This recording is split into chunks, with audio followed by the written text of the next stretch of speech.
அன்பானவர்களே, உங்கள் அனைவருக்கும் இனிய மாலை வணக்கம்.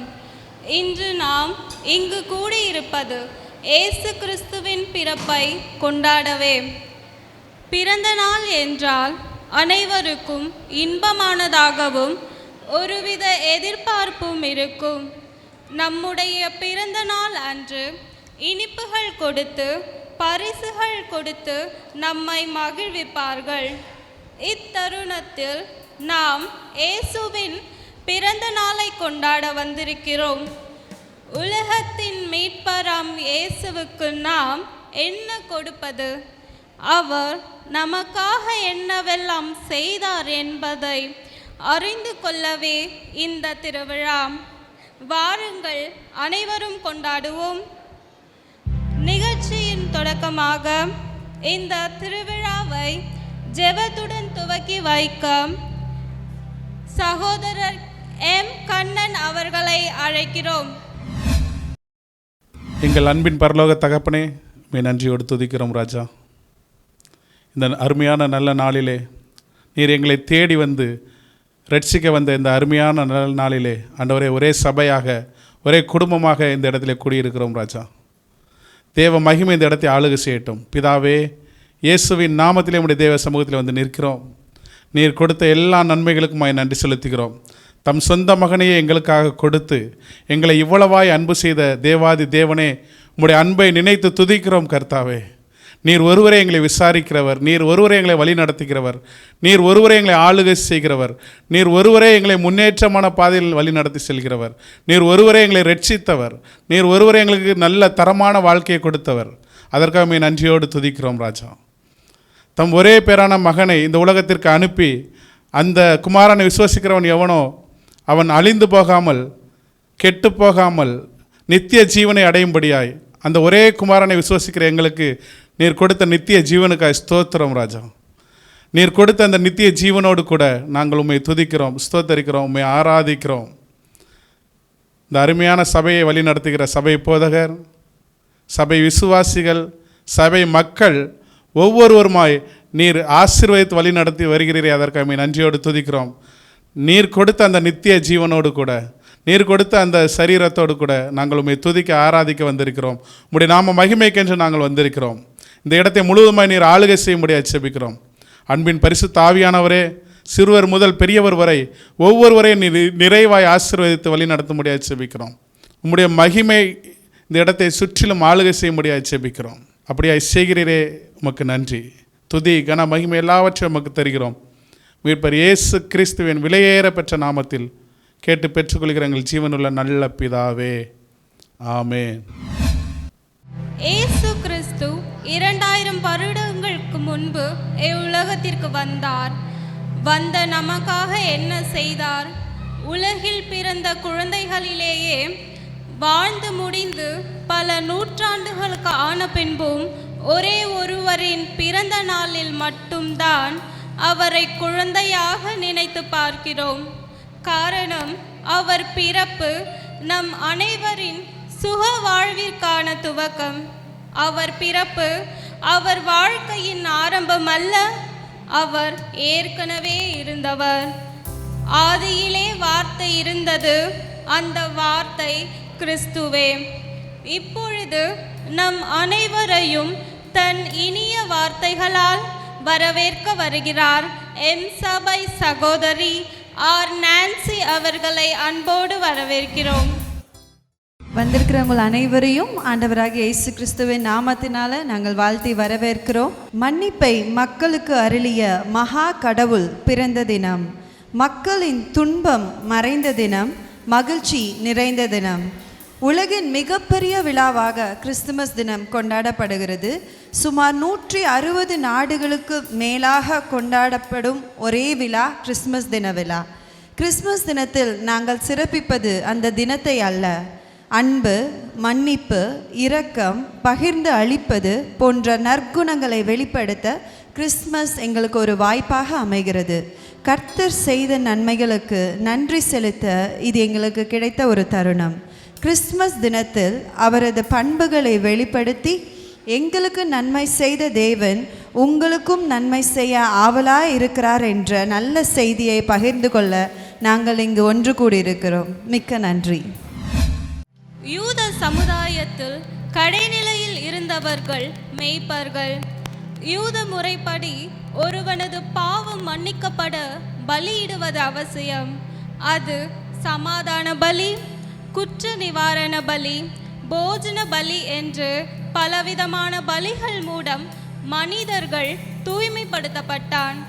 அதற்காக ஆட்டுக்குட்டியை பலியிட யூதர்கள் மூலம் மனிதன் தூய்மைப்படுத்தப்பட்டான். அதற்காக ஆட்டுக்குட்டிகளை பலியிட யூதர்கள் மேய்ப்பர்களை தேடி வருவர். மேய்ப்பர்கள் முதற்பேரான பழுதற்ற ஆட்டுக்குட்டியை பலியிட தேர்ந்தெடுத்து வைத்திருப்பார்கள். அதையே யூதர்கள் வாங்கி செல்வார்கள். மேய்ப்பர்களுக்கு ஒரு வழக்கம் உண்டு. தங்கள் மந்தையில் முதற்பேரான பழுதற்ற ஆட்டுக்குட்டி பிறந்தால் சந்தோஷமும் மகிழ்ச்சியும் அடைவார்கள். ஆனந்த களிப்போடு பாடல் பாடி கொண்டாடுவார்கள். எனவே நாமும் அதே மகிழ்ச்சியோடு நம் பாவம் போக்கி நீதிமான் என்று நாம் அழைக்கப்பட நமக்காக பிறந்த இயேசுவை நமது பாடல் குழுவோடு பாடி துதிப்போம்.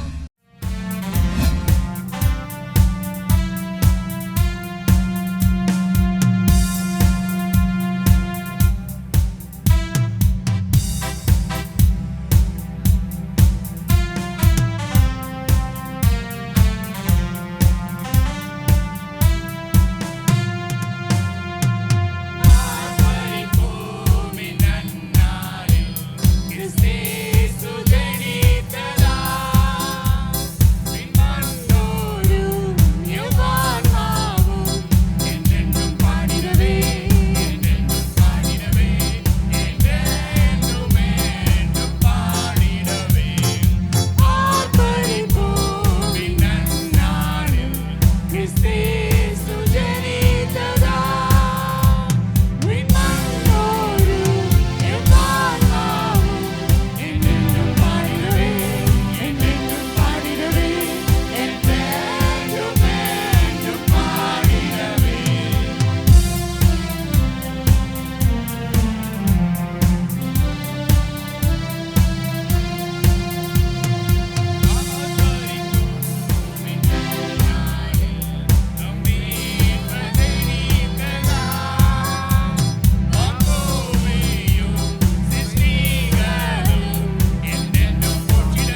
உயரமும் உன்னதமான எல்லாம் தெரிந்த பாடல். என்னோடு சேர்ந்து இந்த பாடலை ஆண்டவர் உயர்த்தி பாட போகிறோம். ஹல்லேலூயா. தேவ நாம மகிமைக்கென்று இந்த பாடலை பாட போகிறோம். உயரமும் உன்னதமான.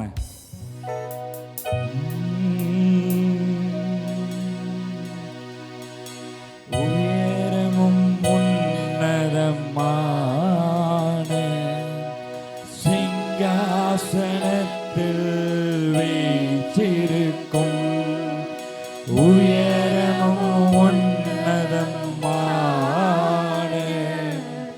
சிங்காசனத்தில் வீற்றிருக்கும் சேனைகளின் கர்த்தராகிய ராஜாவை என் கண்கள் காணட்டும். சேனைகளின் கர்த்தராகிய ராஜாவை என் கண்கள் காணட்டும். சேனைகளின் கர்த்தர் பரிசுத்தர். சேனைகளின் கர்த்தர் பரிசுத்தர். சேனைகளின் கர்த்தர் பரிசுத்தர். பரிசுத்தர் பரிசுத்தரே. பரிசுத்தர் பரிசுத்தரே. ஒருவராய் சாவாமை உள்ளவர் இவர். சீரக்குடா ஒளிதனில் வாசம் செய்பவர். ஒருவராய் சாவாமை உள்ளவர் இவர். அகிலத்தை வார்த்தையால் சிருஷ்டித்தவர். அகிலத்தை வார்த்தையால் சிருஷ்டித்தவர். இயேசுவை உம்மையை ஆராதிப்பேன். அகிலத்தை வார்த்தையால் சிருஷ்டித்தவர். இயேசுவை உம்மையை ஆராதிப்பேன். சேனைகளின் கர்த்தர் பரிசுத்தர். சேனைகளின் கர்த்தர் பரிசுத்தர். சேனைகளின் கர்த்தர் பரிசுத்தர். பரிசுத்தர் பரிசுத்தரே.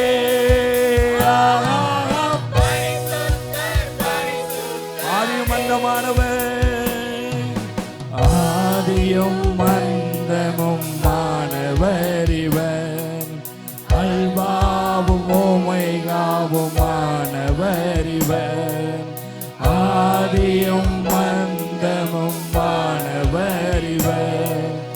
அல்பாவும் ஓமைகாவும் மாணவர். இருந்தவரும் இருந்தவரும் இருப்பவரும் சீக்கிரம் வரப்போகும் ராஜா இவர். இருந்தவரும் இருப்பவரும் சீக்கிரம் வரப்போகும் ராஜா இவர். சேனைகளின் கர்த்தர் பரிசுத்தர். சேனைகளின் கர்த்தர் பரிசுத்தர். சேனைகளின் கர்த்தர் பரிசுத்தர். பரிசுத்தர் பரிசுத்தரே. சேனைகளின் கர்த்தர் பரிசுத்தர் பரிசுத்தரே. எல்லா நாமத்திலும் மேலானவர். முழங்கால்கள் முடங்கிடும் இவருக்கு முன். எல்லா நாமத்திலும் மேலானவர். முழங்கால் துதிகன மகிமைக்கு பாத்திரர். துதிகன மகிமைக்கு பாத்திரரே. தூயவரே இயேசுவை உயர்த்திடுவே. துதிகன மகிமைக்கு பாத்திரரே. தூயவரே இயேசுவை சேனைகளின் கர்த்தர். சேனைகளின் கர்த்தர் பரிசுத்தர். சேனைகளின் கர்த்தர் பரிசுத்தர். சேனைகளின்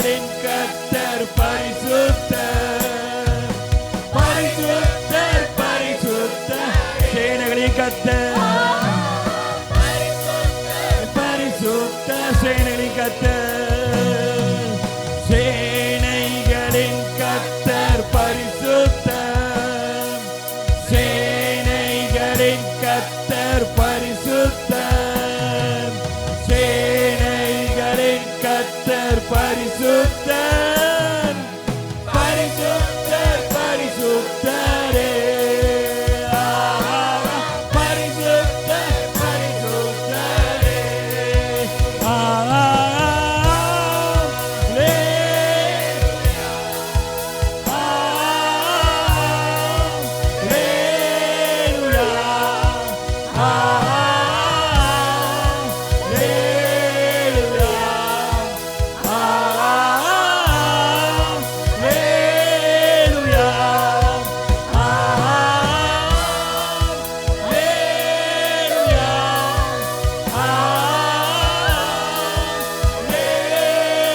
மறுபடியும் வாங்க.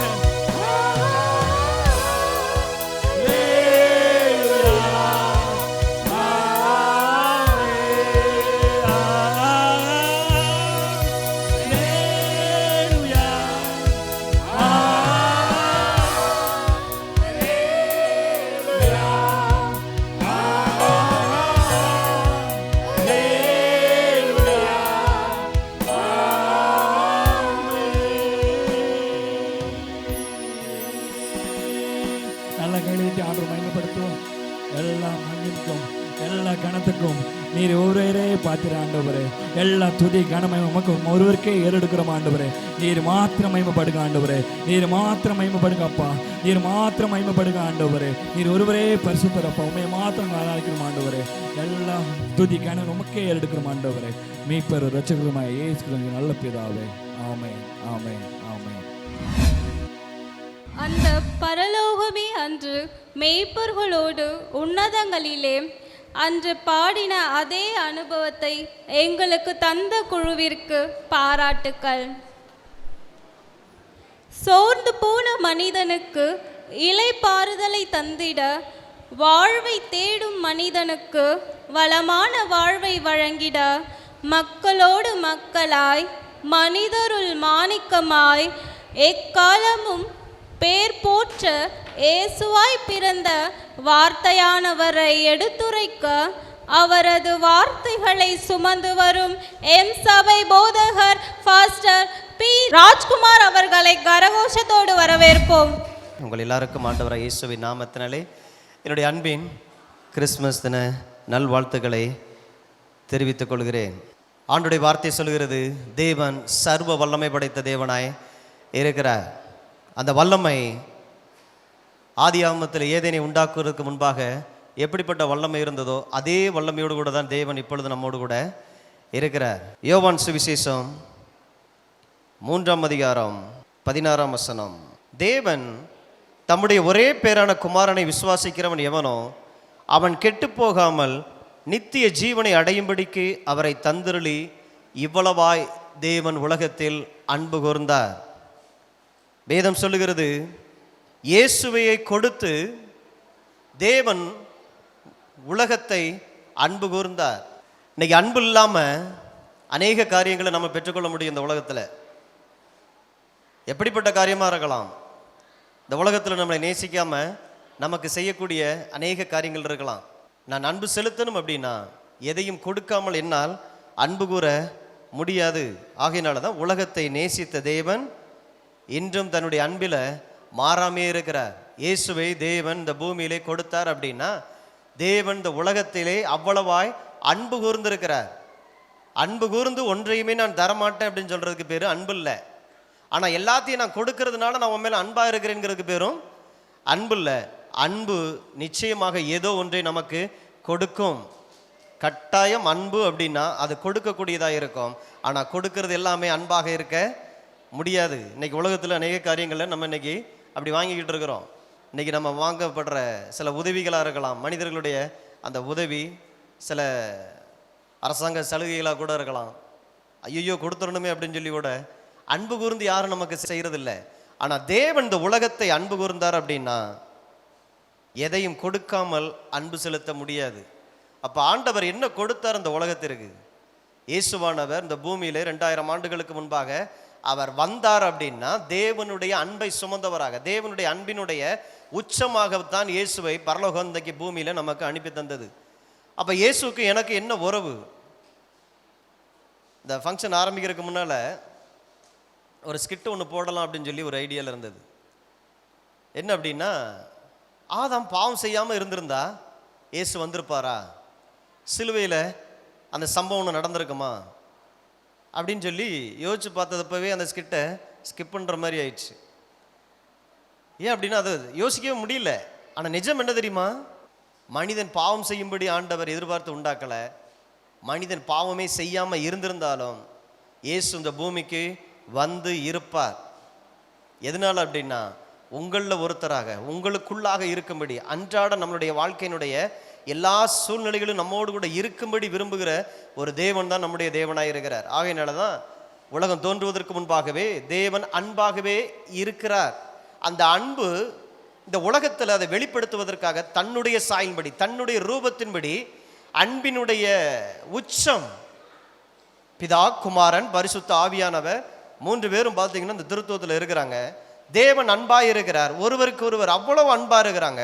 அந்த அன்பினுடைய பிரதிபலிப்பு, அன்பினுடைய ஒரு வெளிப்பாடு தான் ஆதாமினுடைய படைப்பாக இருக்கிறது.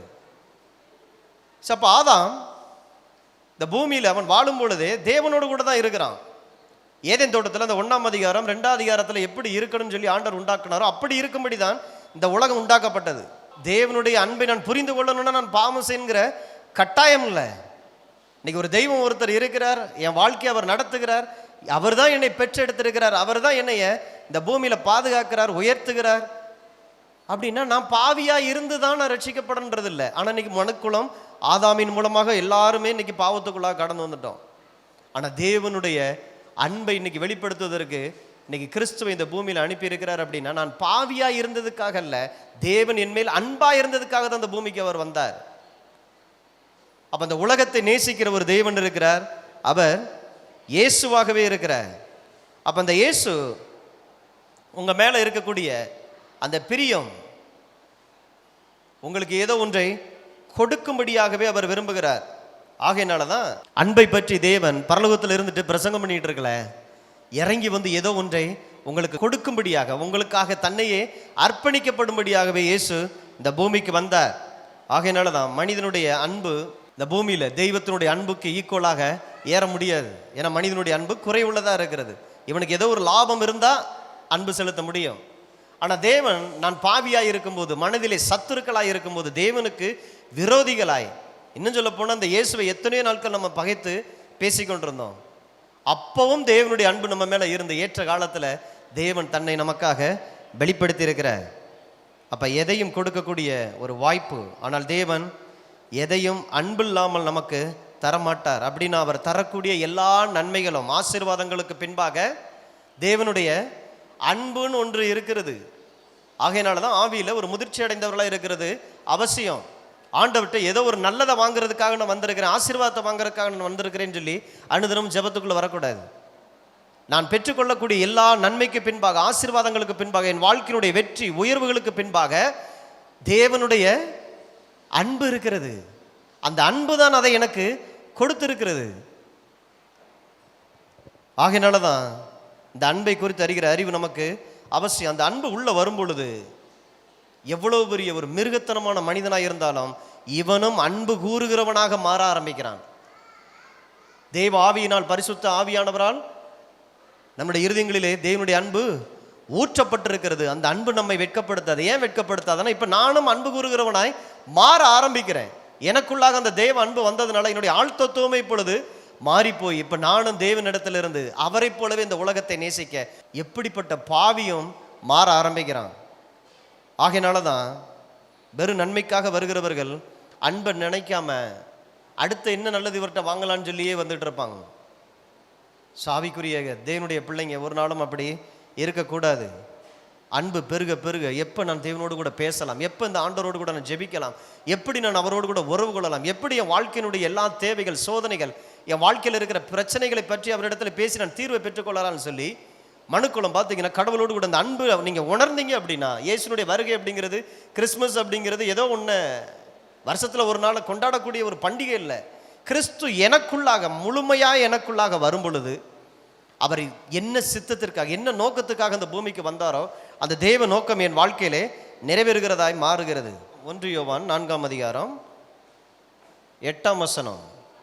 அன்பில்லாதவன் தேவனை அறியான், தேவன் அன்பாகவே இருக்கிறார். அப்ப அன்பு அப்படின்னா ஏதோ ஒன்றை கொடுக்கும். கொடுக்காமல் அன்பு செலுத்த முடியாது. நான் உன் மேலே அன்பாக இருக்கிறேன், நான் உன் மேலே அன்பாக இருக்கிறேன்னு சொல்லிட்டு எதையுமே செய்யாமல் இருக்கிறேன்னு நம்ம ஏமாத்திட்டு இருக்கிறான்னு அர்த்தம். ஆனால் பரலோகம் மனுக்குலத்தை, உலகத்தை தேவன் இவ்வளவாய் அன்பு கூர்ந்தார் அப்படின்னா, தேவன் நம் மீது அன்பாக இருக்கிறார்னா அன்பு நமக்கு ஏதோ ஒன்றை கொடுக்கிறதா இருக்கிறது. அப்ப தேவன் அன்பாகவே இருக்கிறார் அப்படின்னா தேவன் கொடுக்கிறவராகவே இருக்கிறார். அது அவருடைய சுபாவம், அதுதான் அவருடைய இயல்பு. தேவன், அதனால தான் இந்த தேவனிடத்தில் நீங்கள் வர்றீங்கன்னா அவரை விசுவாசிக்கணும். தேவன் அன்பாகவே இருக்கிறார். அப்ப கர்த்தரிடத்தில் எதையும் பிடுங்கிறதுக்காக நான் வர வேண்டிய அவசியம் இல்லை. ஏன்னா அவரையே எனக்காக கொடுத்திருக்கிறார். தனது சொந்த குமாரன் என்றும் பாராமல் அவரையே நமக்காக ஒப்பு கொடுத்தவர். அவரோடு கூட மற்ற எல்லாவற்றையும் நமக்கு அருளாதிருப்பது எப்படி? ஆகையினால அந்த அன்பு ஏதேன் தோட்டத்தில் ஆதாமுக்கு தேவையான அனைத்தையும் கேட்பதற்கு முன்பாக இங்கே கொடுத்தது. அவனுக்கு வேண்டிய வசதிகள், அவனுக்கு வேண்டிய கனி விருட்சங்கள், அவனுக்கு வேண்டிய அந்த பூமியில் இருக்கக்கூடிய பொண்ணு விளைந்த இந்த பூமி, ஒரு நதி 4 ஆறுகளாய் பிரிந்து ஓடுனது, சூரியன், சந்திரன், நட்சத்திரங்கள், மனிதன் வாழ தேவையான எல்லாமே இயேசு ஆதாம் கேட்பதற்கு முன்பாகவே கொடுத்திருக்கிறார். ஆகையினால தான் மனிதனுக்கு ஏதோ ஒரு மதத்தை கொடுப்பதற்காக தேவன் இந்த பூமிக்கு வரல. இன்னும் சொல்ல போனா மனிதன் பெற்றுக்கொள்ளும்படியாகவே அவன் உண்டாக்கப்பட்டிருக்கிறான். அவனுடைய இருதயம் எப்பயுமே பெற்றுக்கொள்ளக்கூடிய ஒரு இருதயத்தை தான் ஆண்டவர் உள்ள வச்சு உண்டாக்கி இருக்கிறார். ஆகையினால தான் கேளுங்கள் அப்பொழுது உங்களுக்கு கொடுக்கப்படும். ஏன்னா நீ என்னிடத்துல கேட்கவா. எந்த உலக மனிதனை நம்பி இல்லை, எந்த மனுஷனை நம்பி நீ வாழ்ந்துடாத, என்னை மாத்திரம் நீ நம்பி வாழும்படி தான் நான் உன்னை உண்டாக்கி இருக்கிறேன். ஆகையினால நீ என்னிடத்திலே வான்னு சொல்லி ஆண்டவரை அழைக்கிறார். இன்னும் சொல்ல போன பாரம் சுமந்து தவிக்கிறவர்களை எல்லோரும் என்னிடத்திலே வாருங்கள், நான் உங்களுக்கு இளைப்பாறுதல் தருகிறேன். கூப்பிடுறாரு பாருங்க, தேவனுடைய அன்பு கூப்பிடுது. என்னிடத்துல நிறைய இருக்கு, வாங்கிக்கன்னு சொல்லி ஆண்டவர் அன்போடு கூட நம்மளை அழைக்கிறார். இன்னைக்கு பார்த்தீங்கன்னா இன்னைக்கு உலகத்தில் இருக்கக்கூடிய தேவைகளுக்கு மத்தியில் எந்த நேரத்தில் என்ன தேவை வரும்னே சொல்ல முடியல. நல்லா வாழ்ந்துட்டு இருக்கிறோம், ஏதோ ஒரு சம்பவம் வாழ்க்கையை பரட்டி போட்டுருது. நல்லா வாழ்ந்துட்டு இருக்கிறோம், ஒரு சின்ன வியாதி பார்த்தீங்கன்னா அது பெரிய அளவில் பாதிப்பை உண்டு பண்ணிடுது.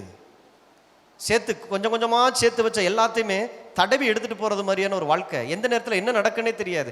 இதுக்காகவே நல்லா இருக்கும் பொழுதே அதை நினச்சே வாழ வேண்டிய ஒரு பயத்திலேயே வாழ வேண்டிய ஒரு வாழ்க்கை. அப்போ இதுக்கு மத்தியில் எப்படி நான் ஒரு பாதுகாப்பை நான் உணர்றது? யார் எனக்கு இந்த பாதுகாப்பை தருவா? எல்லாரும் இன்னைக்கு நம்ம தேடாத தெய்வம் இல்லை, நம்ம போகாத புண்ணிய ஸ்தலங்கள் இல்லை, எல்லாத்துக்கும் மற்றில நான் போயிட்டு வந்து நான் எதிர்பார்த்த ரிசல்ட் இல்லை. அப்போ யாரு தான் எனக்கு இந்த பூமியில், யாரு தான் என்னை உண்டாக்கி என்னை பாதுகாக்கிறது யாரு? எல்லாவற்றுக்கும் பதில் இயேசுக்குள்ளாக இருக்கிறது. அந்த இயேசு தான் பரலோகம் நமக்காக கொடுக்கப்பட்ட உண்மையான ஒரு கிஃப்டாக ஆண்டவர் இன்னைக்கு நமக்கு கொடுத்துருக்கிறார். ஆகையினால தான் இயேசு பிறந்த உடனே பார்த்தீங்கன்னா அந்த 3 ஞானிகள், அந்த ராஜாக்களும் அவரை பார்க்க ஆசைப்பட்டு வந்தாங்க. மெய்ப்பர்களுக்குள்ள அந்த ஆசை தூண்டப்பட்டது. இயேசு வாழ்ந்த நாட்கள்லையும் இயேசுவை காண ஆசையாய் ஒரு வயசான மனுஷன், உயரம் கம்மியாக இருக்கிறதுனால ஓடி போய் ஒரு அத்தி மரத்தில் ஏறி இருக்கிறாரு சக்கையு. இயேசுவை காண ஆசையாக இருந்தான். ஆனால் இன்னைக்கு இயேசுவை காண ஆசையாக இருந்து நான் எங்கேயும் ஏற வேண்டியதில்லை, இறங்க வேண்டியதில்லை, எந்த புண்ணிய ஸ்தலத்துக்கும் போக வேண்டியதில்லை. நான் இருக்கிற இடத்துல இருந்தே இயேசுவே எனக்கு உம்மை வெளிப்படுத்தும், நான் பாவி ஆண்டவரே, என் வாழ்நாளெல்லாம் இந்த உலகத்தின்படியே நான் வாழ்ந்திருக்கிறேன், என் மனசு போன போக்கிலேயே நான் வாழ்ந்துட்டேன் ஆண்டவரே, என்னை மன்னிங்க, எனக்குள்ளே வந்து உம்முடைய அன்பை நான் அனுபவிக்க, நீர் கொடுத்திருக்கிற காரியங்களை நான் அனுபவிக்க எனக்கு உதவி செய்யுங்கள்னு சொல்லி அந்த தேவனை நாம் அழைப்பு கொடுக்கும் பொழுது மதத்திற்குள்ளாக அல்ல, ஒரு தெய்வத்தினுடைய ஜீவனுக்குள்ளாக ஒரு மனிதன் பிரவேசிக்கிறான். அவன் எப்படிப்பட்ட பாவியாக இருந்தாலும் தேவனுடைய ஜீவனுக்குள்ளாக அவன் பிரவேசிக்கிறவனாக இருக்கிறான். ஆகையினால தான் தேவன் அப்படின்னா உங்களுக்காக, அப்படி யாராவது ஒருத்தர் உங்களுடைய இருதயத்தை திறப்பீர்களானால் ஆண்டவருடைய வார்த்தை சொல்லுகிறது, உங்களுக்காக தன் ஜீவனையும் அவர் கொடுத்து உங்களை நேசிக்கிறவராக இருக்கிறார். இந்த உலகத்தில் இன்னும் சொல்லி நீங்கள் ஒப்பு கொடுக்காமல் இருந்தாலும் கூட இல்லைங்க எனக்கு இந்த இயேசுவே வேணான்னு சொல்கிற ஆட்களுக்கு கூட அந்த இயேசு உங்களுக்காக ஜீவனை கொடுத்திருக்கிறார். ஆகையினால தான் அந்த இயேசு எங்களுடைய இருதயத்தில் ஆண்டவராக இரட்சகராக ஏற்றுக்கொள்வது ரொம்ப ரொம்ப அவசியம். அப்போ அந்த தேவன் கொடுக்கிறவராக இருக்கிறார்னா எங்கெங்கெல்லாம் எனக்கு கொடுத்திருக்கிறார், எதை எனக்கு கொடுத்திருக்கிறார்? யாத்திராம 3:8 பார்த்தீங்கன்னா இஸ்ரேல் ஜனங்கள் அடிமைத்தனத்தில் இருக்கிறாங்க எகிப்தில். அவங்களை விடுதலையாக்குறதுக்காக அங்கே மோசே அனுப்புகிறார். இப்போ மோசே இடத்துல சொல்லும் போது அவர்களை எகிப்தியரின் கைக்கு விடுதலையாக்கவும் அவர்களை அந்த தேசத்திலிருந்து நீக்கி கானானியரும் ஏத்தியரும் எமோரியரும் பெரிசியரும் ஏவியரும் எபூசியரும் இருக்கிற இடமாகிய பாலும் தேனும் ஓடுகிற நலமும் விசாலமான தேசத்தில் கொண்டு போய் சேர்க்கவும் இறங்கினேன் சொல்றாரு. பாலும் தேனும் ஓடுகிற நலம் விசாலமான தேசத்தில் கொண்டு போய் சேர்க்க, அதாவது அந்த ஜனங்களுக்கு தன்னுடைய அன்பு ஒரு காரியத்தை கொடுக்கிறது. தேசத்தையே நான் உனக்கு பாலும் தேனும் ஓடுகிற தேசத்தை கொடுக்க போகிறேன் அப்படிங்கிறாரு. உபாகமம் 6:10 பார்த்தீங்கன்னா தேவனுடைய அன்பு அடுத்துன்னு சொல்லி இந்த மனு குலத்திற்காக தேவன் அவ்வளோ விஷயங்கள் இந்த பூமியில் பழைய ஏற்பாட்டிலே அவ்வளோ செஞ்சிருக்கிறார். உபாகமம் 6:10 உன் தேவனாகிய கர்த்தர் உனக்கு கொடுப்பேன் என்று ஆபிரகாம் ஈசாக்கு யாக்கோபு என்பவர்களாகிய உன் பிதாக்களுக்கு ஆணையிட்டு கொடுத்த தேசத்தில் உன்னை பிரவேசிக்க பண்ணும்போது நீ கட்டாத வசதியான பெரிய பட்டணங்களையும் நீ நிரப்பாத சகல நல்ல வஸ்துக்களால் நிரம்பிய வீடுகளையும் நீ வெட்டாமல் வெட்டப்பட்டிருக்கிற துறவுகளையும் நீ நடாத திராட்சை தோட்டங்களையும் ஒளிவத்தோப்புகளையும் அவர் உனக்கு கொடுப்பதினால் அன்பு. இது எல்லாமே எப்படி நடக்கும்? வாக்குத்தத்தம் எடுக்கிறதுனால வர்றதில்ல. அதுக்கு பின்னால் அந்த வாக்குத்தத்தங்களை கொடுத்த தேவனுடைய அன்புன்னு ஒன்று இருக்குது.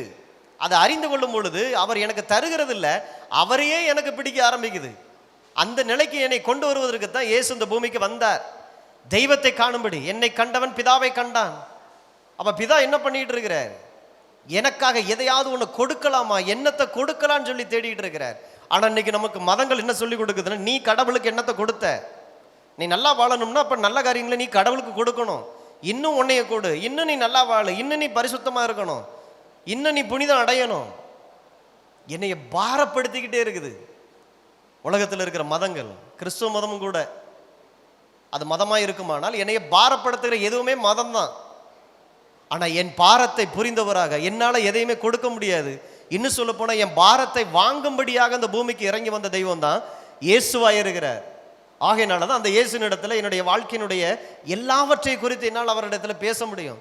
என் வாழ்க்கையினுடைய இருள், என் வாழ்க்கையினுடைய அந்தகாரங்கள், என் வாழ்க்கையினுடைய அவமானமான காரியங்கள், அவலட்சணமான காரியங்கள் யாருக்கும் தெரியாமல் ஒரு வாழ்க்கை வாழ்ந்துகிட்டு இருக்கிறோமே, வெளியில் நல்லவனை போல ஒரு வாழ்க்கை வாழ்ந்துகிட்டு இருக்கிறோமே, அதை கூட ஆண்டவரிடத்துல வெளிப்படுத்த முடியும். அதற்காகத்தான் இயேசு நம்மில் ஒருவராய் இருக்கும்படி அவர் இந்த பூமிக்கு இறங்கி வந்தார்.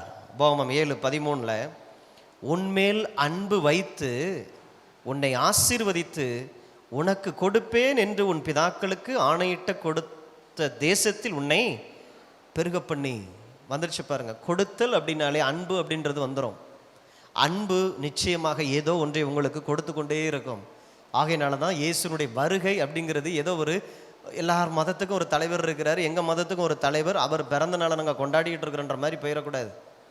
இது தெய்வத்தினுடைய ஒரு அன்பு சம்பந்தப்பட்ட காரியம். இந்த அன்பை என்னால் புரிந்து கொள்ள முடியல அப்படின்னா நிச்சயமாக என்னால் இந்த பூமியில் வெற்றியுள்ள ஒரு கிறிஸ்தவ வாழ்க்கை வாழ முடியாது. அப்போ உங்களை பார்த்து ஆண்டவர் சொல்கிற, தேவன் உங்கள் மேல் அன்பாய் இருக்கிறார். எல்லாரும் சொல்லுவோம், நான் ஆராதிக்கிற தேவன் என்மேல் அன்பாய் இருக்கிறார். அவரிடத்திலே அன்பை தவிர வேறொன்றுமில்லை. பயப்பட வேண்டாம். சாமினாலே கண்ணை குத்திரும், கெட்டது செஞ்சா கையை ஒடிச்சிருன்னு சொல்லி நம்மளை பயமுறுத்தியை வளர்த்துட்டாங்க. இல்லை, இந்த சாமி வேற. இவர் என் மீது அன்பாகவே இருக்கிறார்.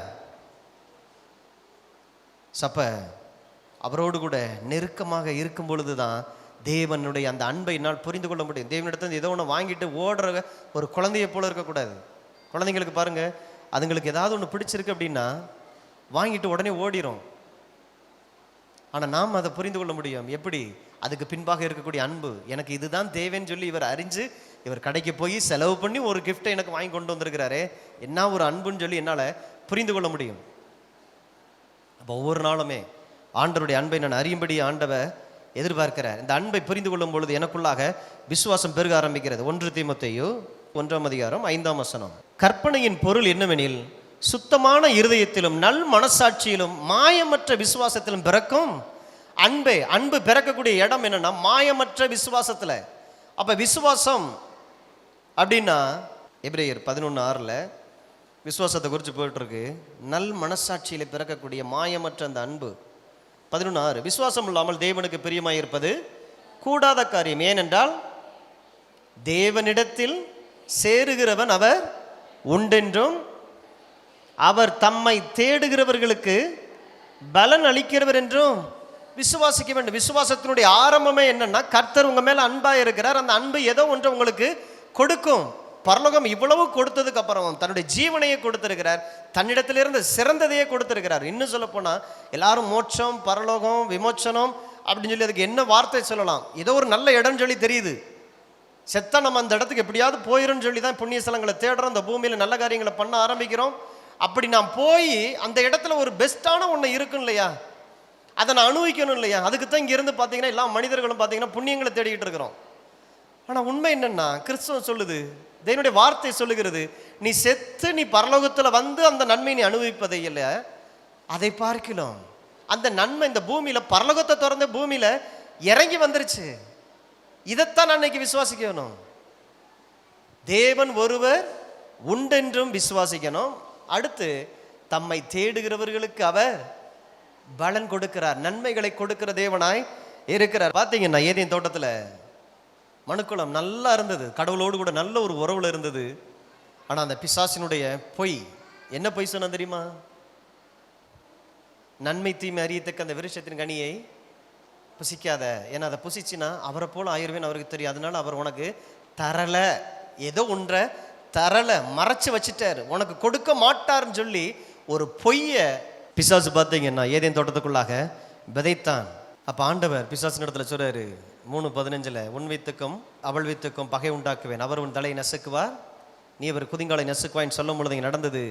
என் பிள்ளைய ஒரு பொய்யை சொல்லி, அதாவது நான் எதையுமே கொடுக்க மாட்டேன், எந்த ஒரு நல்லதையுமே நான் ஒளித்து வைக்கக்கூடிய ஒரு தெய்வம் சொல்லி என் பிள்ளைய நீ நம்ப வச்சல்ல, அதே பிள்ளைய பரலோகத்தில் இருக்கக்கூடிய செல்ல குமாரனாகிய என் கிறிஸ்துவை என் பிள்ளை அந்த பூமிக்கே நான் அனுப்பி கொடுத்து இதே மனுக்குலத்தை, என்னை விட்டு பிரிக்கப்பட்ட இந்த மனுக்குலத்தை என்னோடு கூட நான் ஒப்புரவாக்கி கொள்ளுகிறேன் அப்படின்னு சொல்லி தான் ஆண்டவர் இயேசுவை இந்த பூமிக்கு தந்து அவருக்குள்ளாக எல்லா ஆசீர்வாதத்தையும் உள்ள வச்சு இன்னைக்கு பார்த்தீங்கன்னா தேவன் மனுக்குலத்திற்குள்ளாக ஆசீர்வாதமாக இந்த இயேசுவை நமக்காக அனுப்பி இருக்கிற. ஆகையினால தான் பார்த்தீங்கன்னா அன்று ஏதேனுக்குள்ளாக இந்த ஆதாமுக்கும் ஏவாளுக்கும் வேண்டிய எல்லாமே அன்று ஏதேனுக்குள்ளாக இருந்தது. இஸ்ரேல் ஜனங்களுக்கு தேவையான எல்லாமே அன்று கானானுக்குள்ள இருந்தது. ஆனால் புது உடன்படிக்கையினுடைய பிள்ளைகளாக இருக்கிற நமக்கு தேவையான அனைத்தும் ஒரே ஒரு நபருக்குள்ள இருக்கு, அவர் பெயர் கிறிஸ்து. அதனால தான் இந்த கிறிஸ்துனுடைய வருகையை சாதாரணமாக நினைக்கக்கூடாது.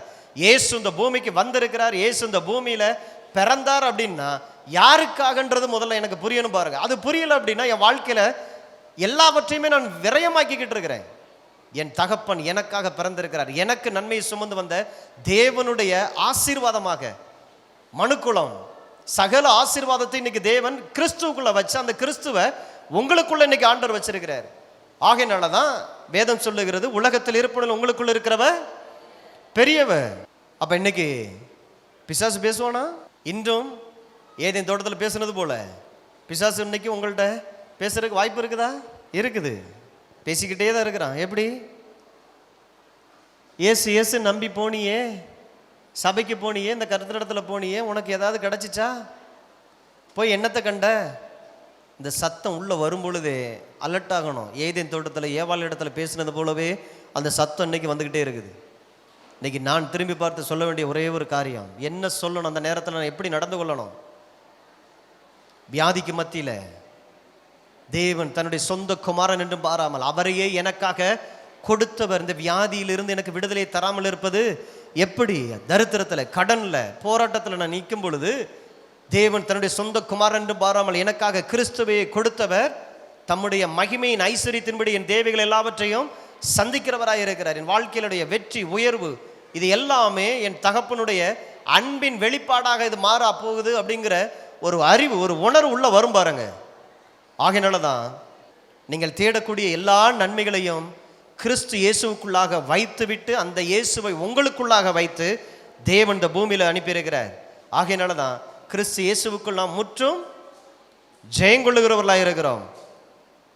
இந்த இயேசுக்குள்ளாக தான் ஆவிக்குரிய சகல ஆசீர்வாதங்களாலும் நிரம்பி இருக்கிறது. அவருக்குள்ளாகத்தான் ஞானம், அறிவு என்கிற பொக்கிஷங்கள் எல்லாம் அடங்கி இருக்கிறது. நாம் அவருக்குள் நீதிமான்களாக இருக்கிறோம், அவருக்குள் நாம் பரிசுத்தவான்களாக இருக்கிறோம், அவருக்குள்ளாக நாம் ஜெயவான்களாக இருக்கிறோம், அவருக்குள்ளாக நாம் ஐஸ்வர்யவான்களாக இருக்கிறோம். இது எல்லாமே ஏன் இந்த அவருக்குள் வருது அப்படின்னா, ஏதேனுக்குள்ளாக ஆதாம் ஏவாளுக்கு தேவையானது இருந்தது போல, இஸ்ரேல் ஜனங்களுக்கு தேவையானது கானானுக்குள்ள இருந்தது போல, இன்று பார்த்தீங்கன்னா உங்களுக்கும் எனக்கும் தேவையானது கிறிஸ்துவுக்குள்ளாக ஆண்டவர் வச்சிருக்கிறார். ஆகையினால தான் இந்த கிறிஸ்துவோடு கூட அதிகமான நேரத்தை செலவு செய்யும் பொழுது நாமும் அவரும் ஒன்றாக்கப்படுகிறோம். இம்மானுவேல், இயேசுனுடைய பிறப்பை குறித்து சொல்லும் பொழுது இம்மானுவேல்.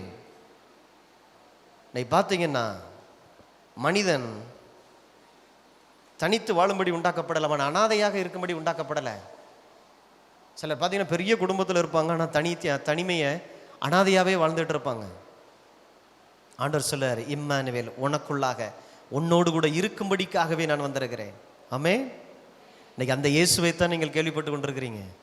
இன்னைக்கு நீங்கள் தனியாளா இல்லை, உங்கள் வாழ்க்கையினுடைய எல்லா தேவைகளுக்கு மத்தியிலும் அவர் பிறந்தார். இன்னைக்கு எங்கே இருக்கிறார்? இயேசுவை காணான்னு சொல்றது இல்லை, இயேசுவை விசுவாசிக்கிற அத்தனை பேருக்குள்ளும், இயேசுவை சொந்த ரட்சகராக ஆண்டவராக ஏற்றுக்கொண்ட அத்தனை தேவனுடைய பிள்ளைகளுக்குள்ளமாக அந்த இயேசு பிறந்து இருக்கிறார். விசுவாசிக்கிறீங்களா? இயேசுவானவர் நமக்குள்ளாக பிறந்திருக்கிறார். ஆகையினால தான் இது ஏதோ இயேசுனுடைய பர்த்டே, இயேசுவுக்கு பர்த்டே இல்லை, எனக்குள்ளாக பிறந்திருக்கிற அந்த இயேசுவை அப்ப நான் கொண்டாடாம யார் கொண்டாடுவா? எனக்குள்ளாக அவர் இருக்கிறாருங்கிற அந்த அறிவு வரும் பொழுதுதான் நான் இந்த உலகத்தில் மற்ற மனிதர்களை பார்க்கல வித்தியாசமானவனாக, அவனுங்களைப் போல நான் போராட்டத்துக்குள்ளும் எல்லா தேவைகளுக்குள்ளும் எல்லா விதமான வழிகளுக்குள்ளாக நான் போனாலும் கிறிஸ்து என்னுடைய வழிகளுக்குள்ளாக அவர் இருந்து என் வாழ்க்கையினுடைய எல்லா பகுதிகளையும் அவர் சீர்படுத்துகிறாருங்கிற ஒரு வெளிச்சம், ஒரு அறிவு அந்த இடத்துல உண்டாகும் பாருங்க. கர்த்தர் நல்லவராக இருக்கிற ஆமே, விசுவாசிங்க. ஸோ அந்த நல்ல தெய்வத்தை உங்களுக்கு நான் அறிமுகப்படுத்துகிறேன். ஒருவேளை இந்த இடத்துல இயேசுவை நான் ஏற்றுக்கொள்ளலை, இந்த இயேசு எனக்கு யாரும் தெரியல அப்படின்னு சொல்லி ஒருவேளை நீங்கள் இருப்பீர்களானால், ஆண்டவருடைய அன்பு உங்களை அழைக்கிறது. இந்த பூமியில் நீங்கள் தெய்வ சித்தத்தை செய்யும்படி நீங்கள் வாழ்கிற வெறுத்து போன ஒரு வாழ்க்கை, எனக்கு அந்த வாழ்க்கையே எனக்கு பிடிக்கலைங்க, எனக்கு வாழவே தெரியல, குடும்பம் நடத்த தெரியல, மனைவிட்ட எப்படி நடக்கன்னு தெரியல, புருஷன்ட்ட எப்படி நடக்கன்னு தெரியல, பிள்ளைகளை வளர்க்க தெரியல, சமுதாயத்தில் எனக்கு சம்பாதிக்க தெரியல, சம்பாதிச்சு வந்தாலும் அதை பாதுகாக்க தெரியல, நாமளே நம்ம பழிச்சுக்கிறோம். அப்படிப்பட்ட பாரத்தை தான் ஆண்டவர் கேட்கிறார். அவர் வந்தது நாம் பெரியாள்னு சொல்றதுக்காக இல்லை, உங்களை பெரியவராக மாற்றும்படி தான் உங்களுக்குள்ளாக அந்த பெரியவர் வந்திருக்கிறார். அந்த இயேசுவை உங்களுக்குள்ளாக ஏற்றுக்கொள்கிற அந்த நாள் தான் கிறிஸ்மஸாக இருக்கும். இந்த இயேசு உங்களுக்கானவர். இந்த இயேசுவை அறிகிற அறிவு உங்களுக்குள்ள வரும் பொழுது நிச்சயமாக சொல்கிறேன், உங்கள் வாழ்க்கை தலைகீழாக மாற ஆரம்பிக்கும். நம்மளே நம்பிக்கை இழந்து போயிருப்போம், எதிர்காலத்தில் எனக்கு ஒரு வாழ்க்கை இல்லைன்னு சொல்லி போய் நிற்கும் பொழுது இந்த ஆண்டவர் அன்பாய் உங்களை அழைக்கிறார். ஸோ இந்த செய்தியை கேட்குற அத்தனை பேருக்குள்ளுமாக ஒரு அழைப்பு, நீங்கள் இருக்கிற இடத்துல இருந்தே, ஆண்டவரே என் வாழ்க்கையை உங்களுடைய கரத்தில் தருகிறேன், என் வாழ்க்கையை நீங்கள் நடத்துங்க, எனக்குள்ளே நீங்கள் பிறந்துருங்க ஆண்டவரே, எனக்குள்ளே நீங்கள் வாங்க, என் வாழ்க்கையை நீங்கள் நடத்துங்க, எனக்கு வாழ தெரியல சொல்லி ஒரு அழைப்பு கொடுக்கும் பொழுது இந்த இயேசு உங்களுக்குள்ளாக பிறக்கிறவராக இருக்கிறார். ஆமே, விசுவாசிக்கிறீங்களா? நம்ம எல்லாரும் எழுதினு நாம் ஜெயிப்போம். தேவன் அன்பாகவே இருக்கிறார். அன்பு சும்மா இருந்துட்டு நான் அன்பா இருக்கிறேன்னு சொல்லாது. அன்பு கொடுக்காமல் உங்களிடத்துல அந்த அன்பு வெளிப்படாது. தன்னையை சிலுவையில் ஒப்பு கொடுத்த உங்கள் வாழ்க்கைக்கு என்ன தேவையோ எல்லாவற்றையும் அவர் செய்து முடித்தவராக இருக்கிறார். ஒருவேளை அந்த இயேசுவோடு கூட நாம் மறுபடி பிறந்திருக்கலாம், ஆனால் தேவனுடைய அன்பை உணராமல் நான் வாழ்வதற்கு வாய்ப்பு உண்டு. ஒருவேளை அப்படி இருப்பீர்களானால் அந்த நாள் உங்களுக்கான ஒரு நாள். விசுவாசிங்க, ஆண்டவரே என்னையும் இடத்துல தருகிறேன், நீர் என்னிடத்திலே உண்மை கொடுத்தீர், அதை நான் நம்புகிறேன் ஆண்டவரை, விசுவாசிக்கிறேன். இந்த நல்ல நாளில் என்னை நான் உம்மிடத்திலே தருகிறேன் ஆண்டவரே. ஜெயிப்போம். தகப்பனே, உம்மை நன்றியோடு கூட துதிக்கிறோம். உம்முடைய அன்பின் ஆண்டவரே பிரசன்னத்திற்காக நன்றி. அருமையான இந்த சந்தோஷமான கொண்டாட்டத்தின் இந்த நாளை உம்முடைய சமூகத்திலே வைத்து நாங்கள் அனுபவித்துக் கொண்டிருக்கிறோம். தகப்பனே, 2000 ஆண்டுகளுக்கு முன்பாக உம்முடைய அன்பு எங்களை தேடி வந்ததே, எங்களுக்காக ஏதோ ஒன்றை கொடுக்கும்படியாகவே அந்த அன்பு வெளிப்பட்டதே. எங்களிடத்திலிருந்து நீர் பெற்றுக்கொள்ள ஒன்றுமில்லையே ராஜா, ஆனால் உம்மிடத்திலிருந்து நாங்கள் பெற்றுக்கொண்ட நன்மைகள் ஏராளமாக இருக்கிறது. தகப்பனை நன்றியோடு கூட துதிக்கிறேன். இந்த இடத்துல வந்து உங்களுடைய வார்த்தையை கேட்டுக்கொண்டிருக்கிற உடைய பிள்ளைகளுடைய வாழ்க்கையிலே கிறிஸ்து ஜீவனாக, நித்திய ஜீவனாய் நீர் மறுபடி பிறந்து உடைய பிள்ளைகளுடைய வாழ்க்கையினுடைய எல்லா இருளுக்குள்ளுமாக நீர் வந்து தங்கி அவர்களுக்குள்ளாக நீர் வாசம் பண்ணும்படியாய் ஆண்டவரே, இதோ ஒருவனுடைய இருதய கதவை நின்று நான் வாசற்படியில் நின்று கதவை தட்டி கொண்டிருக்கிறேன் என்று சொன்ன அந்த வார்த்தையை, அந்த சத்தத்தை கேட்டவர்களாய் அந்த சத்தத்துக்கு மாறுவத்தர் கொடுக்கும்படி இருதயத்தை திறக்கக்கூடிய அந்த தெய்வீக அற்புதம் ஆண்டவரை ஒவ்வொருவருடைய வாழ்க்கையில் உண்டாகும்படி நான் செபிக்கிறேன். என் சத்தத்தை கேட்டு கதவை திறந்தால் நான் அவனோடு கூட வந்து போஜனம் பண்ணுவேன், அவன் என்னோடு கூட போஜனம் பண்ணுவேன் என்று சொல்லி உம்முடைய அந்த உறவுக்குள்ளாக, அந்த திருத்துவத்திற்குள்ளாகவே நீர்களை கொண்டு செல்கிற தேவனே, உம்மை நன்றியோடு கூட ஆண்டவரையுமே நாங்கள் வரவேற்கிற ராஜா. இயேசுவின் நாமத்தினாலே தகப்பனே, நம்முடைய பிள்ளைகள் எல்லோரும் தங்களுடைய வாழ்க்கையினுடைய நன்மையாக உம்மை அனுபவிக்க உதவி செய்யுங்க. கிறிஸ்து நீர் ஒருவரே தேவனாய், ஆண்டவராய், இரட்சகராய் தங்கள் வாழ்க்கையினுடைய எல்லா நன்மைகளுக்கு ஊற்றாய் இருக்கிறீர் என்பதை அனுபவிக்க உதவி செய்யுங்க. இந்த நாள் ஆண்டவருடைய பிள்ளைகளுக்கான ஒரு நாளாக இருக்கட்டும். கிறிஸ்து ஒவ்வொருடைய இருதயத்திற்குள்ளுமாய் நீர் பிறக்கும்படியாய், ஒவ்வொரு இல்லங்களிலும் நீர் பிறக்கும்படியாய் இயேசுவின் நாமத்தினாலே ஆசீர்வதிக்கிறேன். தகப்பனே, நீர் அப்படியாய் செய்கிறீரே. சந்தோஷம், மகிழ்ச்சியும் ஆண்டவரே அதன் மூலமாய் உண்டாகட்டும். துதி கனமகிமை எல்லாவற்றையும் உமக்கே தருகிறோம், இயேசுவின் நாமத்தில் பிதாவே, ஆமென். இம்மாலை வேளையிலே தேவனின் அன்பை குறித்தும் பிறப்பின் அர்த்தத்தை குறித்தும் நம் சுக வாழ்வு துளுக்க பாஸ்டர் ராஜ்குமார் அவர்கள் தந்த நற்செய்திக்காக அவருக்கு நன்றி கூறி வாழ்த்துகிறோம். தேவன் அன்பாகவே இருக்கிறார். இயேசு கிறிஸ்துவின் பிறப்பால் பெத்லேகம் என்னும் சிறிய பட்டணம் அதிக சிறப்பு பெற்றது. இன்று வரை அந்த இடம் வரலாற்று சிறப்பு மிக்கதாக இருக்கிறது. உலக கிறிஸ்துவர்களின் வாழ்நாள் கனவு ஒரு முறையாவது பெத்லேகம் சென்றுவிட வேண்டும் என்பது. ஆனால் கிறிஸ்மஸ் என்பது பெத்லேகம் போவதில் இல்லை, அங்கிருந்து புறப்பட்டு போவதில்தான் முழுமை பெறுகிறது. நாமும் நம் வாழ்வு முழுமை பெற விடியலை தேடி நாம் அறியாத பல காரியங்களை நமக்கு அறிவித்து சிறு கூட்டமான நம்மை உலகமே திரும்பி பார்க்க வைக்க வல்லமை படைத்தவரை ஆடி பாடி கொண்டாடுவோம். இதோ நம் மழலையர் பரமன் இயேசுவை போற்றி கொண்டாடிட தங்கள் நடனத்தை நாம் முன் அரங்கேற்ற உள்ளனர். அவர்களை நாம் பலத்த கரவொலி எழுப்பி வரவேற்போம்.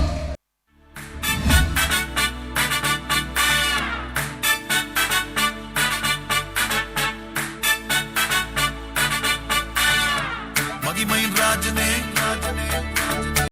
மாட்சிமை தேவனே, தூயாதி தூயவரே, துதிக்கு பாத்திரரே. மகிமையின் ராஜனே, மாட்சிமை தேவனே, தூயாதி தூயவரே, துதிக்கு பாத்திரரே.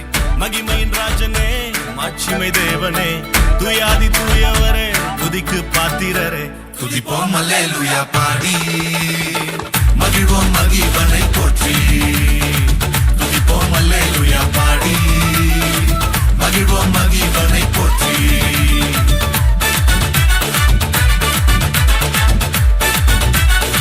துதிப்போம் அல்லேலூயா,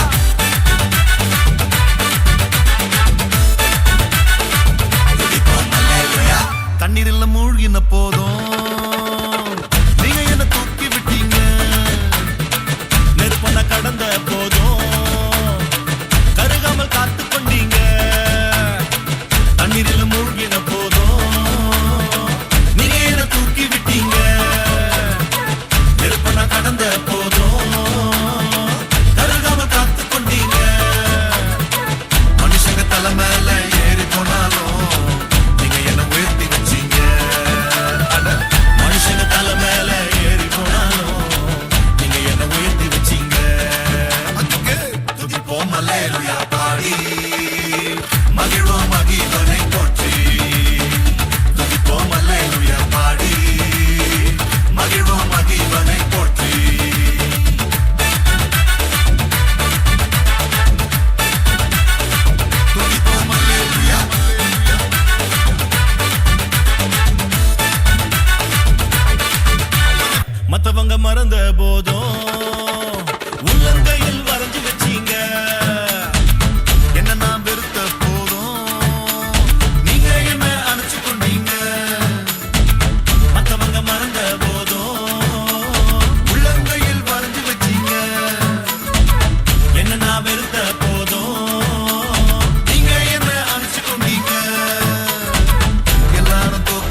பாடி மகிழ்வோம் மகிழ்வனை போற்றி துதிப்போம் அல்லேலூயா பாடி மகிழ்வோம் மகிழ்வனை போற்றி மகிமை ராஜனே மாட்சிமை தேவனே துயாதி தூயவரே துதிக்கு பாத்திரரே மகிமையின் ராஜனே மாட்சிமை தேவனே துயாதி தூயவரே துதிக்கு பாத்திரரே துதிப்போம் அல்லேலூயா பாடி மகிழ்வோம் இயேசுவை போற்றி துதிப்போம் அல்லேலூயா பாடி மகிழ்வோம் இயேசுவை போற்றி துதிப்போம் அல்லேலூயா பாடி மகிழ்வோம் இயேசுவை போற்றி. சகோதரர் ஒருமித்து வாசம் பண்ணுவது எத்தனை நன்மையும் இன்பமுமாயிருக்கிறது. சொந்த வார்த்தையால் பாடல் மீட்டி ராகம் சேர்த்து கர்த்தரை தொழுது கொள்ள வருகிறார்கள் எங்கள் சபை மன்னர்கள். கர்த்தருக்குள் மகிழ்ச்சியாய் இருப்பதே என் சபை மன்னர்களின் பலன். கிறிஸ்துவிற்கு அடுத்த குடும்பத்தின் தலைவர் கணவர்கள். அந்த தலைகள் அனைவரும் ஒன்று சேர்ந்து தலைவராம் இயேசுவை பாடி போற்ற வருகிறார்கள் தங்கள் கம்பீர குரல்களால்.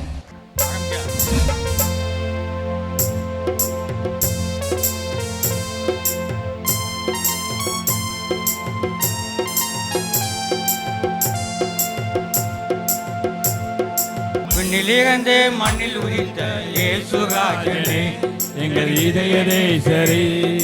விண்ணிலிருந்து மண்ணில் உதித்த இயேசு ராஜனே எங்கள் இதயரே சரி.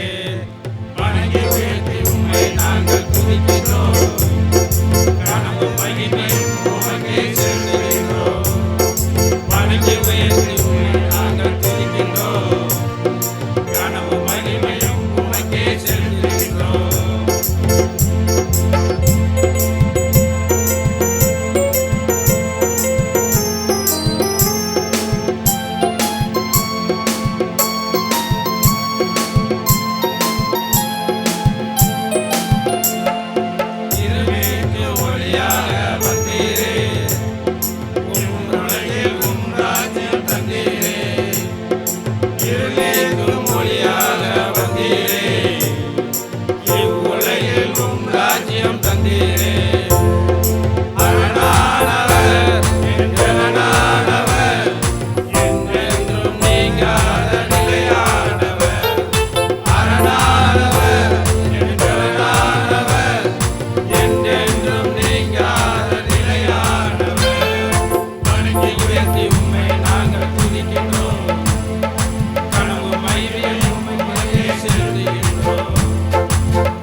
உயர்த்தி உண்மை நாங்கள் துதிக்கின்றோம்.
மண்ணில் உதித்த இயேசுராஜனே எங்கள் இதய நேசரே விண்ணிலிருந்து மண்ணில் உதித்த இயேசுராஜனே எங்கள் இதய நேசரே இயேசுராஜனே எங்கள் இதய நேசரே.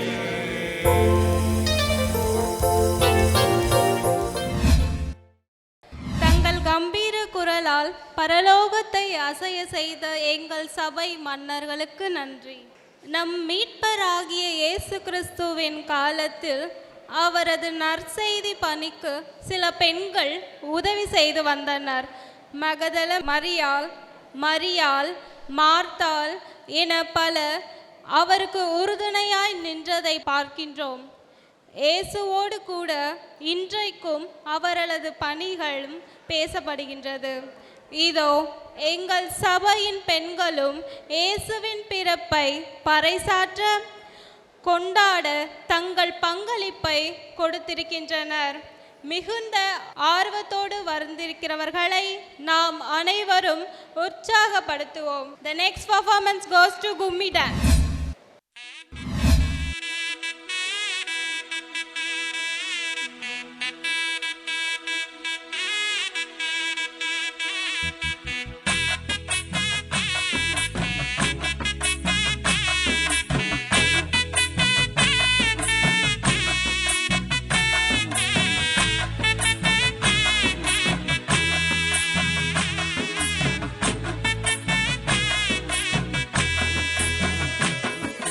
கும்மியடி பெண்ணே கும்மியடி கை வளையல் குலுங்க கும்மியடி கும்மியடி பெண்ணே கும்மியடி கை வளையல் குலுங்க கும்மியடி ஈசுராஜன் பெயரை சொல்லி கும்மியடி பெண்ணே கும்மியடி ஈசுராஜன் பெயரை சொல்லி கும்மியடி பெண்ணே கும்மியடி கும்மியடி பெண்ணே கும்மியடி கை வளையல் குலுங்க கும்மியடி கும்மியடி பெண்ணே கும்மியடி கை வளையல் குலுங்க கும்மியடி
நம்முடைய வாசம் செய்யும் வார்த்தையானவரை நடனத்துடன் போற்றிட வருகை தருகின்றனர் எங்கள் சபையின் இளம் விசுவாச வீராங்கனைகள்.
நம் இயேசு அற்புதங்கள் அதிசயங்களை வித்தியாசமாக செய்வார்.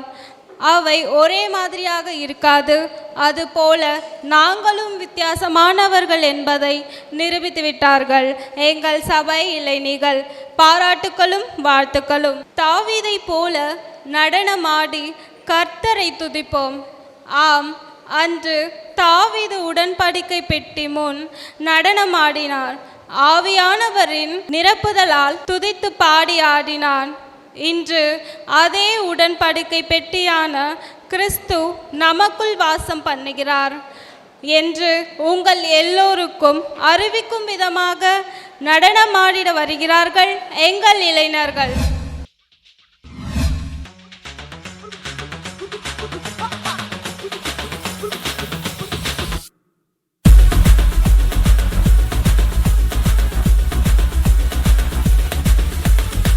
மகனட்டு கண்ணோட சாக்லேட் ஆட்டோட அழகா சொல்லி வச்சு ராசா வந்தாரே. கோபம் இல்லாம பெருமை இல்லாம அன்ப அள்ளி தர ராசா வந்தாரே. மேக்னெட் கண்ணோட சாக்லேட் ஹாட்டோட அழகா சொல்லி வச்சு ராசா வந்தாரே. கோபம் இல்லாம பெருமை இல்லாம அன்ப அள்ளி தர ராசா வந்தாரே. எதுவும் இல்லாம தேடி வந்தாரே. தலைவன் தரகன் சாமிடா சாமிடா. ஏய் போடுறாடிய. வந்தாரே சொன்னாரே சொன்னதெல்லாம் செஞ்சாரே. வந்தாரே தந்தாரே கேட்டதெல்லாமே. வந்தாரே சொன்னாரே சொன்னதெல்லாம் செஞ்சாரே. வந்தாரே தந்தாரே கேட்டதெல்லாமே. மகிமை மகிமை மகிமை மகிமை பிறந்தார் பிறந்தார் பிறந்தார் பிறந்தார். மகிமை மகிமை மகிமை மகிமை மகிமை பிறந்தார் பிறந்தார் பிறந்தார் பிறந்தார் பிறந்தார்.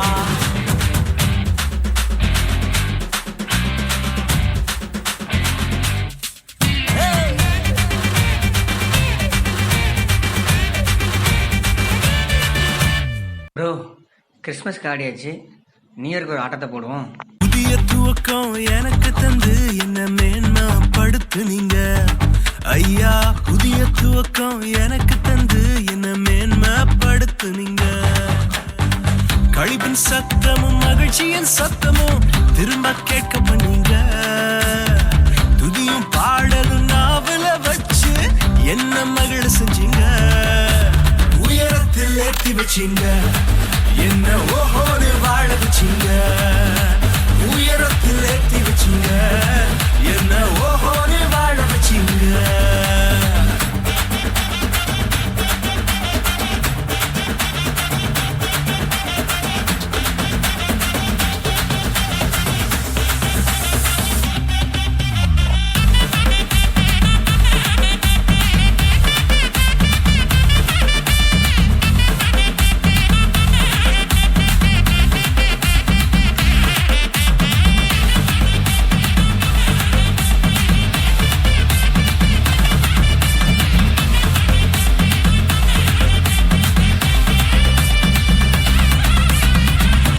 தமிழர்களின் வீரத்தின் அடையாளமாகவும் பண்பாட்டு சின்னமாகவும் விளங்குகிறது சிலம்பம்.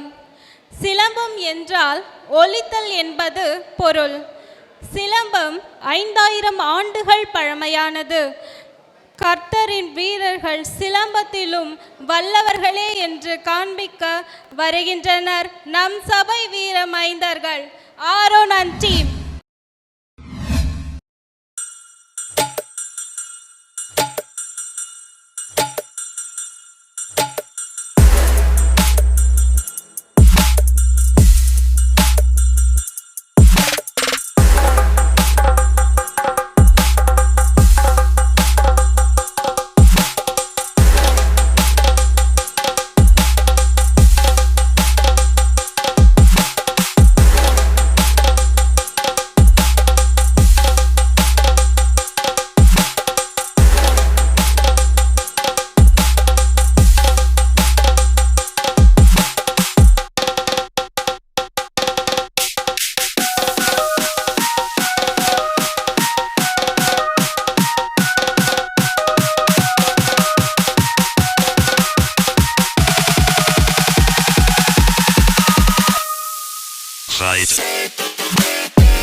Zeit.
உண்மையிலேயே நல்ல சின்ன வயசுலேருந்து பெரிய ஆட்கள் வரைக்கும் கற்றுக்கொள்ளப்பட வேண்டிய ஒரு காரியம்.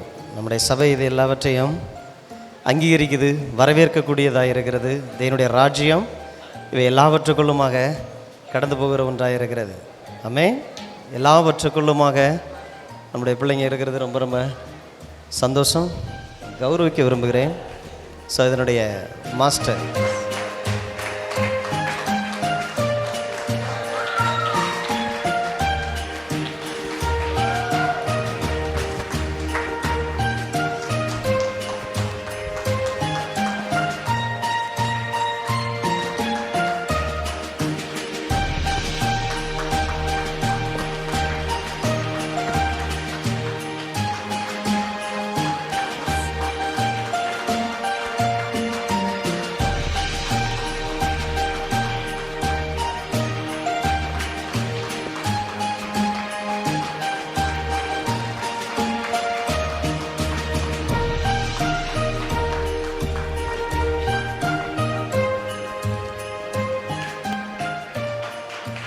அரங்கத்தை மட்டுமல்ல நம் மனதையும் அதிர வைத்த சிலம்ப வீரர் அனைவருக்கும் எம் சபை சார்பாக நன்றி உரையாற்ற வருகிறார் சகோதரர் தாஸ்.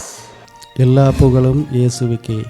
ஒளியாகி வழியாகி அருளாகி ஆதியும் மந்தவுமாகிய இறைவா, உமக்கு நாவினிக்க நன்றி சொல்கிறோம்.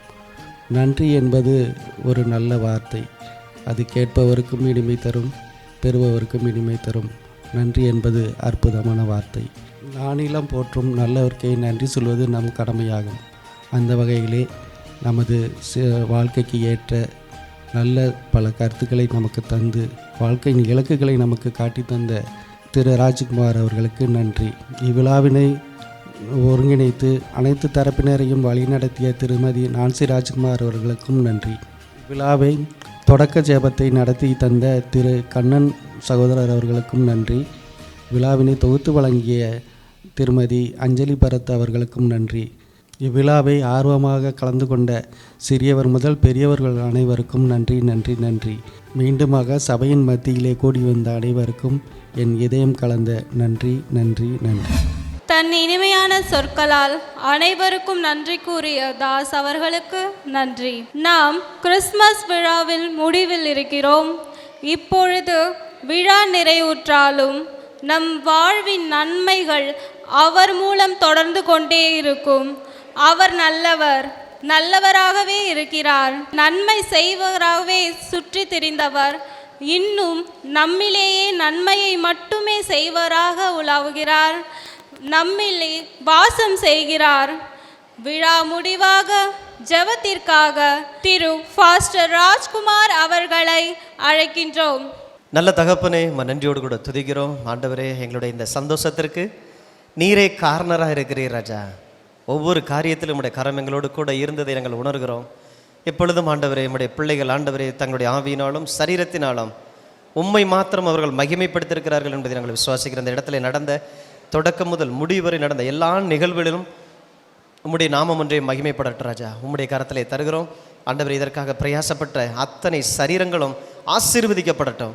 உம்முடைய கரத்திலே உம்முடைய ராஜ்யத்திற்காக விதைக்கப்பட்டதாக இருக்கிறதே அவர்களுடைய திறமைகள், ஆற்றல்கள், பலன்கள், அவர்களுடைய ஆண்டவர் எல்லா முயற்சிகளிலும் கர்த்தாவே நீர் கூட இருந்து வருகிற நல்ல எதிர்காலத்தை நீர் இவர்களுக்கு ஆண்டவரை தரும்படி நாங்கள் ஆசீர்வதிக்கிறேன். தகப்பனே, தொடர்ந்து ஆண்டவர் இந்த சபையை நீர் மகிமைப்படுத்தி இருக்கிறீர். இன்னும் நீர் மகிமைப்படுத்த போகிறீர். இதற்காக ஸ்தோத்திரம்.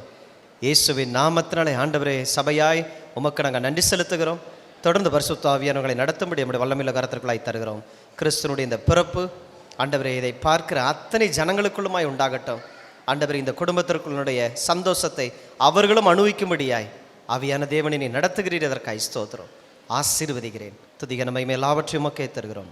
இயேசுவின் நாமத்தில் பிதாவே, ஆமென். ஆத்துமாவே கர்த்தரை ஸ்தோத்திரி, என் முழுவதும் என்னுடைய பரிசுத்த நாமத்தை ஸ்தோத்திரி. என் ஆத்துமாவே கர்த்தரை ஸ்தோத்திரி, கர்த்தர் செய்த சகல உபகாரங்களை மறவாதே. ஆமென்.